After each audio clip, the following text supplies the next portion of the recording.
Hello.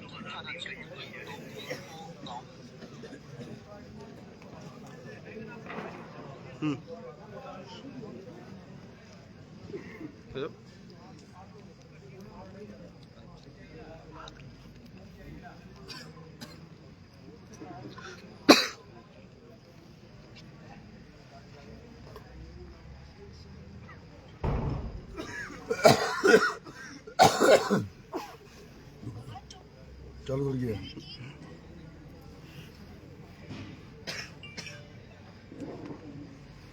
साथियों नमस्कार।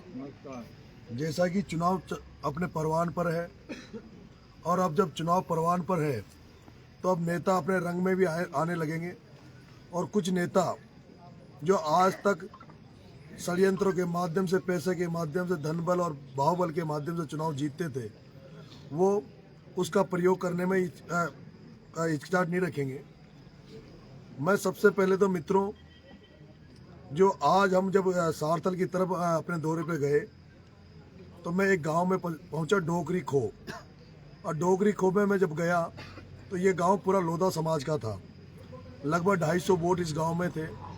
गांव वालों ने, पूरे गांव वाले इकट्ठे हुए, गांव वालों ने बताया कि साहब 1 महीने पहले यहाँ कोई NDPS का केस हुआ है जिसमें एक गुर्जर समाज के पुलिस वाला जो लड़का था उसके गोली लगी थी और उसमें बड़ा एक मामला था जिसमें बाद में पुलिस ने कार्रवाई करी। पुलिस ने पूरे गांव वालों पे दबिश दी और बाद में जब वो मुलजिम भी पकड़ में आ गया था, जो मुलजिम गांव का था, उसके अलावा एक मुलजिम जो विश्नोई था, बाहर का कोई विश्नोई बताया, जो धंधा करता था, जो बाहर की वो गैंग थी जो गोली मार के गई, वो अभी तक पकड़ में नहीं आई है। लेकिन पुलिस ने उनकी आड़ में, इतना संवेदनशील मामला था, इतना गंभीर मामला था कि ऐसे गंभीर मामले में जहां पुलिस के सिपाही की जान जोखिम में हुई थी, जहां पुलिस के सिपाही को बेरहमी से उन तस्करों ने कुचला था, उसको गोली मारी, उसके ऊपर आगे पीछे करके गाड़ी फेरी थी। और आज भी वो जो पुलिस का सिपाही है, लड़का, वो एडमिट था, उसकी यहाँ पे लोगों ने मदद भी करी थी। उसके बाद भी कुछ पुलिस वाले इतने बेरहम, इतने बेदर्द, जो उस पुलिस वाले की जान के उसमें भी रिश्वत लेने से नहीं चूके, उसमें भी पैसा कमाने से नहीं चूके। और आज जब मैं उस डोगरी खो गांव में जब गया तो लोगों ने कहा कि साहब लगभग यहाँ से 60 लाख रुपए पुलिस वसूल के ले गई है। हर घर से, किसी घर से 50,000, किसी घर से लाख रुपए, क्योंकि पूरा गांव 20-30 दिन तक खेतों में रहा है, जंगल में रहा है। और जो भी व्यक्ति जब भी थाने में गया तो प्रत्येक घर से, प्रत्येक उससे वसूली हुई है और लगभग 60 लाख के रुपए यहाँ पे वसूली की गई है। जब मैं मंच पे वहाँ बोल रहा था, ये माता जी है, जिनका क्या नाम माता जी? कौशल्या भाई, आपका? कल्याणी भाई। और ये इनकी बेटी है। ये मेरे पास आके रोने लग गई कि इन्होंने, कौशल्या भाई ने कहा कि साहब रात को 3 बजे पुलिस आके मेरे पति को उठा ले गई और उठाने के बाद जब मैं उनको पानी पिलाने गई तो वो मिले नहीं मिलने पर मैंने ढूंढा तो पता लगा कि उनको पुलिस उठा के ले गई है। इनके पति को, जो कौशल्या भाई है, इनके पति को 7 दिन तक पुलिस ने अपनी कस्टडी में रखा। और जब इनके बेटों पैसा मांगा, इनके बेटों ने जब 3.5 लाख रुपए सारथल थाने में दिए, उसके बाद इनके पति को, जो आज बुजुर्ग है, बीमार है, उनको छोड़ा। उसके बाद आप पति का क्या नाम है आपका? बीरम लोधा। इनके पति का नाम है बीरम लोधा। और जो मुलजिम था, जो आज जेल में पड़ा है, उसका नाम भी बीरम लोधा था। ये काकी बता रही है कि उस गांव में 4 बीरम नाम के लड़के हैं। एक नाम का 4। पिताजी का भी नाम बैर और उनका बेटा का नाम बैर। ये बता रही है कि भाई जो 4 नाम वहाँ पे, बीरम नाम के 4 नाम थे और उनके पिताओं के नाम भी सेम थे। तो ऐसे में उन 4 लोगों से एक को तो मुलजिम बनाया और 3 लोगों से पैसा लिया, जिसमें बाकी का पता नहीं, लेकिन इनसे 3.5 लाख रुपए लिए हैं। और इन्होंने वो पैसा गेड़ा गांठा रख के कहीं से उधार लेके 3.5 लाख रुपए दिए। उसके बाद ये जो बेटी आपको दिख रही है, ये बच्ची, अपना बच्ची, ये क्या नाम है? मीना। इसका नाम मीना लवंसी है। ये RS प्री इसने पास किया हुआ है।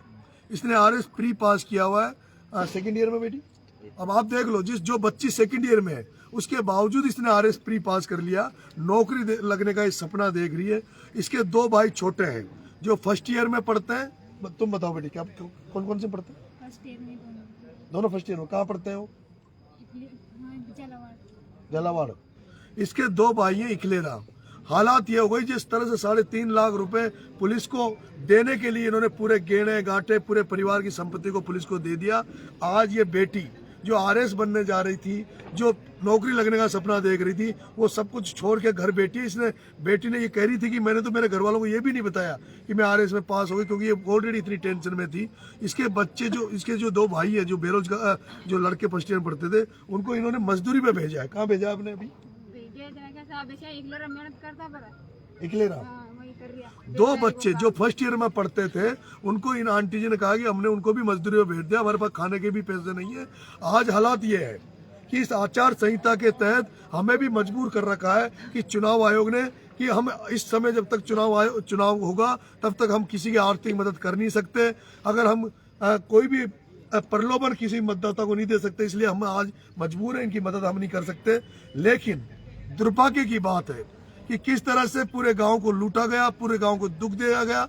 और उसके बाद जब मुझे ये घटना पता लगी तो मैं इनको एसपी के पास लेके गया हूं, और एसपी ने यह आश्वासन दिया हमें कि भाई जल्दी से इस केस की जांच कराएंगे और जो भी दोषी होगा उसके खिलाफ उनको सजा दिलाएंगे।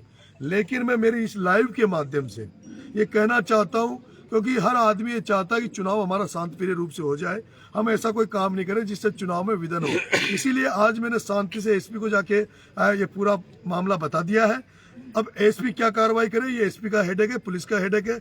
हाँ, लेकिन अगर पुलिस इस मामले में उचित कार्रवाई नहीं करती हो, जो भी इसका इन्वेस्टिगेशन ऑफिसर हो, जो भी इसमें इन्वॉल्व हो, कोई भी सिपाही हो, थानेदार हो, डिप्टी हो, सीआई हो, उनके खिलाफ 3 तारीख के पहले अगर कार्रवाई नहीं करते तो चुनाव का रिजल्ट आएगा 3 तारीख को।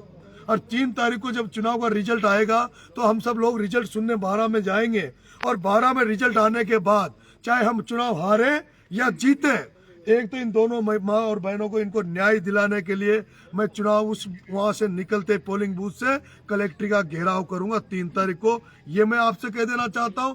इसके साथ साथ हमारे 2 मुद्दे और हैं। जब मैं इलाके में घूम रहा हूं, यहाँ बिजली मिल नहीं रही, लाइट आ नहीं रही। मैं चाहूंगा कि 3 तारीख के पहले बिजली विभाग भी सतर्क हो जाए और लाइट की व्यवस्था कर ले। गांव में लाइट जो कटौती कर रहे हो, उस लाइट को अभी से चालू कर दो, रेगुलर लाइट देना चालू कर दो। जब सरकार ये कहते हैं कि सिंगल फेज 24 घंटे देंगे और 3 फेज 6 घंटे देंगे, तो नरेश मीणा को छबड़ा बड़ौद में पूरी 6 की 6 घंटे लाइट चाहिए, पूरी सिंगल फेज 24 घंटे लाइट चाहिए। अगर आपके ग्रेडों पे एसी साहब, सीएमडी साहब, ग्रेडों पे अगर आपके डीपे नहीं है, ट्रांसफार्मर नहीं है, तो आप बड़ी कैपेसिटी के ट्रांसफार्मर इन ग्रेडों पे लगाओ। तीसरा, मेरे भाइयों, मैंने एक सब जगह ये आश्वासन दिया है कि जो हमारे जो बेरोजगार घूम रहे हैं, चाहे वो चौकी की थर्मल हो, चाहे वो कवाई की थर्मल हो, बाहर के लड़के मध्य प्रदेश, उत्तर प्रदेश, बिहार के लड़के आके नौकरी कर रहे हैं, और 12 जिले के युवा बेरोजगार सड़कों पे घूम रहे हैं, इन सबको लेके 3 तारीख को घेराव करूंगा कलेक्ट्री का। लेकिन मेरा मेन मुद्दा, अभी 2 मुद्दा मेन है। एक तो बिजली का मुद्दा, और ये जो बहन है, ये जो बेटी है, इनको अगर, मेरा निवेदन है 3 तारीख के पहले जो इनसे रिश्वत ली, उन रिश्वतखोरों ने, उन चोरों ने, उन वर्दी के पीछे जो वो दलाल घूम रहे हैं, उनसे निवेदन है इनके या तो पैसा घर जाके इनका पैसा दे देना, नहीं तो मेरे से बुरा कोई नहीं होगा। और मैं कहना चाहता हूँ, मैं आज देख रहा हूँ कि छबड़ा की धरती पे जहाँ पुलिस में, थाने में हम घुसते हैं तो एक लाइन लिखी रहती है, आम जन में विश्वास और बदमाशों में भय, गुंडों में भय।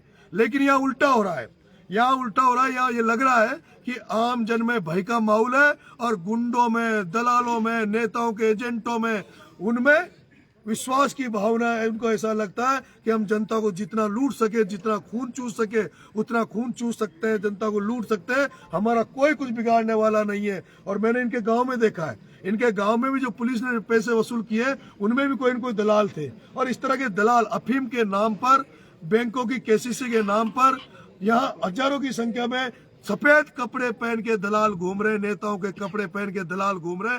यहाँ मैं देख रहा हूँ, यहाँ ज्यादातर नेता नहीं है, यहाँ तो नेताओं के रूप में बेरूपिया है, दलाल है, एजेंट है। यहाँ तो पहली बार जो मेरे साथ जो लड़के घूम रहे हैं, जो युवा साथी हैं, जो इस छबड़ा छिपौड़ी नहीं पूरी हालत में परिवर्तन लाना चाहती है, वो मेरे साथ है। और मित्रों, कल से जो मैं क्योंकि अभी बहुत सारे गांव बचे हुए हैं, पूरे गांव 25 तारीख तक हो नहीं सकते हैं। इसलिए कल के दौरे में जिन भी गाँव में मैं जाऊं और वो मेरी बात को सुन रहे हो, तो मेरी आपसे हाथ जोड़ के विनती है, कृपा करके घोड़ी मत रखना, डीजे मत रखना। जहां आप मीटिंग रखो वहां मेरे को सीधा वहां बुला के और अपन आपस में बात कर लेंगे, जो भी व्यू रचना है उसको रख लेंगे। कृपा करके मेरा टाइम वेस्ट ना करें, मुझे ज्यादा से ज्यादा गांव में जाने दो ताकि मैं ज्यादा से ज्यादा लोगों से मिल सकूं, ज्यादा से ज्यादा लोगों से संपर्क करूं और उनसे वोट और समर्थन ले सकूं। धन्यवाद साहब, राम राम साहब। एक निवेदन और है, अभी कुछ बार बार एक खबरें आ रही है, चुनाव का अंतिम पड़ाव है।